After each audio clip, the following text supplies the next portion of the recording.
आप नींद में कई नकारात्मक चीजों या सकारात्मक चीजों को बढ़ा सकते हैं। ये बहुत आसान है, बस नींद की साधना।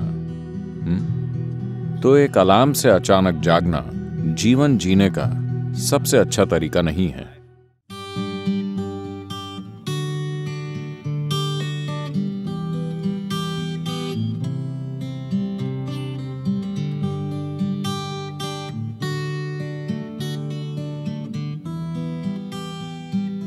आप में से कितने लोग किसी दिन सुबह उठने के बाद बेवजह बहुत बुरा महसूस करते हैं? बिल्कुल बेवजह।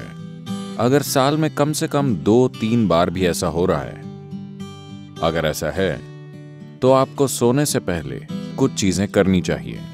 ये बहुत ही महत्वपूर्ण है, क्योंकि आपको समझना चाहिए कि आप नींद में कई नकारात्मक चीजों या सकारात्मक चीजों को बढ़ा सकते हैं। आप नींद में सुखदता या अप्रियता को बहुत कुशलता से बिना रुकावट के बढ़ा सकते हैं। आप दिन में भी उन्हें बढ़ा सकते हैं, पर कई रुकावटें होंगी, वो बहुत कुशलता से नहीं होता। पर अगर आप किसी निश्चित तरह से सोने जाते हैं और सुबह बहुत बुरा महसूस करते हुए उठते हैं, बिल्कुल बेवजह, तो मतलब आप रात में बहुत कुशलता से चीजों को सेते हैं, खराब अंडों को। बात सिर्फ मानसिक अशांति की नहीं है, ये समय के साथ बड़ी शारीरिक समस्याएं पैदा कर सकता है। ये महत्वपूर्ण है कि आप इन चीजों को अपने जीवन से हटाएं।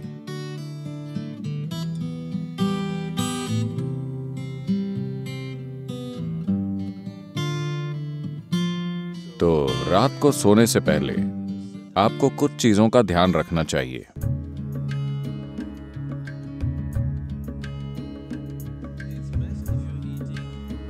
अगर आप मांस और वैसा भोजन करते हैं तो उसे सोने से कम 3 से 4 घंटे पहले खाएं, ताकि पाचन पूरा हो जाए।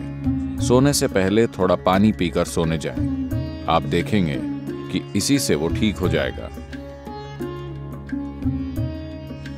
एक आसान चीज की जा सकती है, वो है स्नान।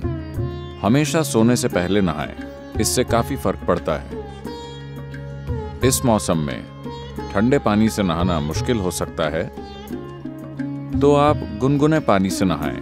रात को गर्म पानी से न नहाएं, गुनगुना पानी लें। यह आपको सजग बनाता है। आप सोचेंगे, अरे मैं सो नहीं पाऊंगा। कोई फर्क नहीं पड़ता। आप 15-20 मिनट या आधे घंटे बाद सोएंगे, मगर नींद बेहतर आएगी, क्योंकि इससे कुछ चीजें हट जाएंगी। जब आप नहाते हैं तब सिर्फ त्वचा की गंदगी नहीं हटती। क्या आपने देखा है, जब आप बहुत तनाव और चिंता में होते हैं तब सिर्फ नहाने से ऐसा लगता है मानो बोझ लगभग उतर गया हो? क्या आपने ये नहीं देखा है? तो ये सिर्फ त्वचा की सफाई नहीं है, पानी के शरीर पर गिरने से बहुत सारी चीजें होती हैं। स्नान एक बहुत बुनियादी भूत शुद्धि है, क्योंकि आपका शरीर 70% से अधिक पानी है। अगर आप उस पर पानी गिराएं तो एक तरह का शुद्धिकरण होता है, जो त्वचा की सफाई से परे है। एक और चीज अगर आप करना चाहें, आप बस एक जैविक तेल का दिया जला लें, रुई की बाती और कोई भी तेल। यहाँ आप क्या इस्तेमाल करते हैं? साधारण खाने का तेल, linseed oil, rice bran oil या तिल का तेल। आपके पास क्या है? ऑलिव ऑयल, ठीक है। रुई की बाती के साथ कोई भी जैविक तेल लेकर एक छोटा दिया उस कमरे में कहीं जला लें जहां आप सोते हैं। आप देखेंगे कि ये चीजें बिल्कुल गायब हो जाएंगी। अगर आप कोई मंत्र जप सकें या सोने से पहले रात को योगाभ्यास कर सकें तो बिस्तर पर बैठकर उसे करें। अगर आप ईशा क्रिया करना चाहते हैं तो वो नेट पर उपलब्ध है। आमतौर पर भारत में आपसे कहा जाता है कि सोते समय अपना सिर उत्तर दिशा की ओर नहीं रखना चाहिए। आपको पता है, अगर आप रात में उत्तर की ओर सिर करके सोते हैं, जब आप लेटे हुए होते हैं तो धीरे धीरे खून आपके दिमाग की ओर बढ़ने लगेगा। When there is too much circulation in the brain, you cannot sleep peacefully. जब दिमाग में रक्त संचार बढ़ जाएगा तो आप शांति से नहीं सो पाएंगे। अगर आपके दिमाग में किसी प्रकार की भीतरी कमजोरी है या आप अधिक उम्र के हैं तो आप नींद में मर सकते हैं। हैमरेज हो सकता है क्योंकि ज्यादा खून दिमाग में घुसने की कोशिश करता है, जहां खून की नसें बाल जैसी होती हैं और चुंबकीय शक्ति कुछ ज्यादा खून भेजती है। सीधे खड़े होते समय ऐसा नहीं होता। जैसे ही आप लेटते हैं, सिर की ओर यह खिंचाव इतना तीव्र होता है कि खून धीरे धीरे दिमाग की ओर जाने की कोशिश करता है।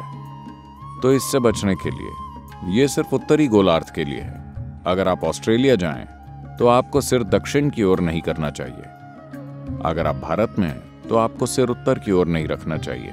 आप उसे और किसी भी तरह रख सकते हैं, वो ठीक है। इसे अपने मन में रखें कि आप सच में नाशवान हैं, ठीक है? सिर्फ शब्दों में नहीं, सच में। आप अभी मर सकते हैं। आप युवा हो या बूढ़े, कोई फर्क नहीं पड़ता। आप अभी मर सकते हैं, हाँ या ना? सोने से पहले बिस्तर पर बैठकर सोचें कि यह आपकी मृत्युशैया है। आपके पास जीने के लिए सिर्फ 1 मिनट और है। पीछे मुड़कर देखें कि आपने आज जो किया, क्या वो सार्थक है? सिर्फ ये आसान अभ्यास करें। और आप नहीं जानते कि यह असल में कब होगा। आप मृत्युशैया पर बैठे होंगे या अस्पताल में लेटे होंगे और कई तरह की चीजें आपसे जुड़ी होंगी। किसे पता वो कैसे होगा? पर रोज इसका आनंद लें कि आप अपनी मृत्युशैया पर बैठे हैं। पीछे मुड़कर देखिए कि आज मैंने इन 24 घंटों में जो किया है, क्या वो सार्थक है? क्योंकि अब मैं मर रहा हूं। अगर आप ऐसा करेंगे तो आप एक सार्थक जीवन जिएंगे, मेरा विश्वास कीजिए।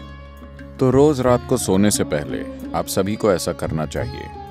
आखिरी 3 मिनट, जो भी चीजें आपने इकट्ठा की हैं, शरीर, मन की बातें, चीजें, छोटी चीजों को अनदेखा मत कीजिए। ये छोटी चीजें बड़ी चीजें हैं। मैंने देखा है कि कैसे लोग अपना तकिया भी लेकर चलते हैं क्योंकि वो बहुत महत्वपूर्ण है। तो आपका तकिया, आपकी चप्पल, अगर आपके रिश्ते हैं, सब कुछ जो आपने इकट्ठा किया है, उसे एक ओर रखकर सोइए। अगर आप इस स्थिति में सोएंगे तो आप अधिक रोशनी, अधिक ऊर्जा और आपकी कल्पना से भी अधिक संभावनाओं के साथ जागेंगे। बस जीवन के रूप में सोइए, पुरुष या स्त्री के रूप में नहीं, इस या उस रूप में नहीं। सब कुछ नीचे रख दीजिए। बस ये बहुत आसान है, सिर्फ नींद की साधना। कम से कम इतना आपको करना चाहिए।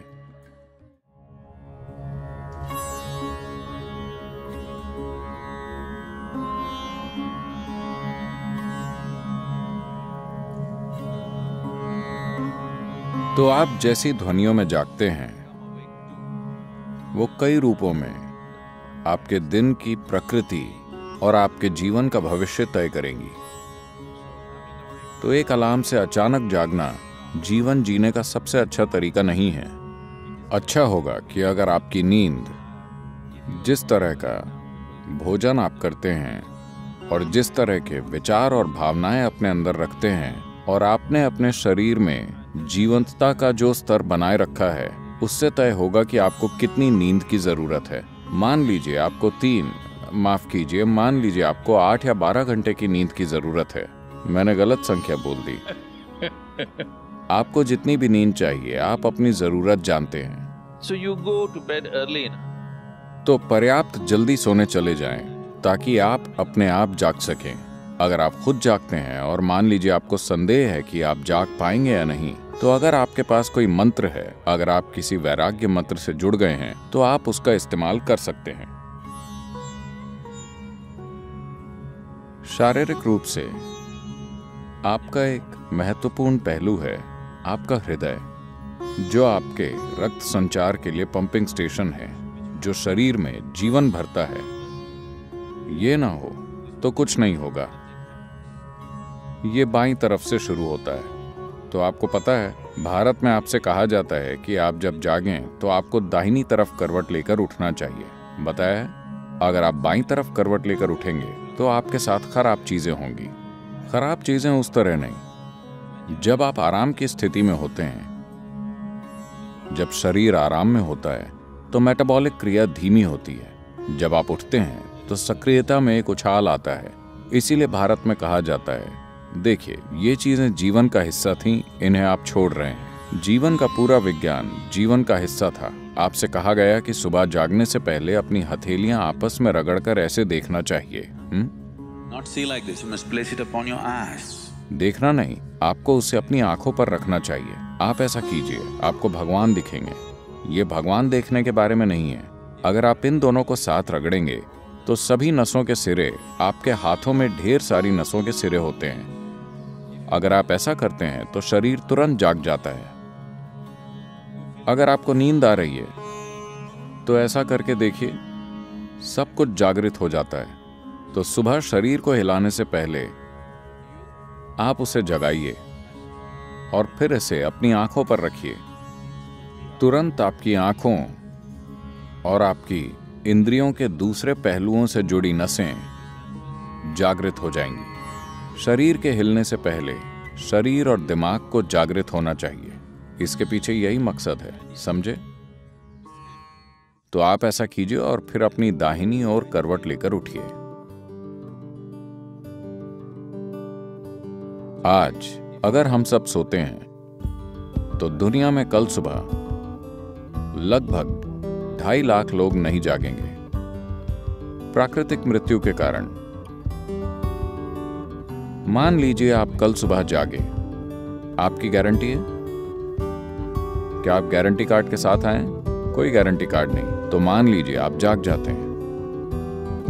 बस इतना कीजिए, मैं बता रहा हूं, यह आपकी आध्यात्मिक प्रक्रिया का एक सरल पहला कदम है। कल सुबह जब आप जागें तब जांचिए आप वाकई जगे हैं या मर गए हैं। अगर आप जगे हैं तो एक छोटा सा जश्न तो बनता है। आपको उठकर नाचने की जरूरत नहीं है, कम से कम आप मुस्कुरा सकते हैं कि अब भी जीवित हैं। 2.5 लाख लोग मर गए, वो आपकी और मेरी तरह थे। They went off, isn't it? उड़ गए, है ना? कहीं भी देखिए वो नहीं मिलेंगे। यहां मैं अब भी जीवित हूं। एक बड़ी मुस्कुराहट आप देंगे? मैं मैनेज करने की बात कर रहा हूं। अगर 2.5 लाख लोग मर गए तो कम से कम 30 से 50 लाख लोगों ने अपना कोई प्रियजन खो दिया। आप उन 3, 4, 5 लोगों को देखिए जो आपके लिए मायने रखते हैं, वो सभी आज जिंदा हैं। एक और बड़ी मुस्कुराहट देंगे या नहीं? जिंदा। अगर मान लीजिए अभी हम आपके सिर पर बंदूक रख देते हैं, क्या आप राहत महसूस करेंगे? नहीं, आप डर जाएंगे, है ना? तो जीवित होना इतना कीमती है कि नहीं? आपका जीवित होना इतना कीमती है। तो कल सुबह 2.5 लाख लोग रात में मर गए, मगर आप अब भी जीवित हैं। क्या इसके लिए कम से कम एक बड़ी मुस्कुराहट नहीं होनी चाहिए? और सभी लोग जो आपके लिए मायने रखते हैं वो सब आज जीवित हैं। एक और बड़ी मुस्कुराहट।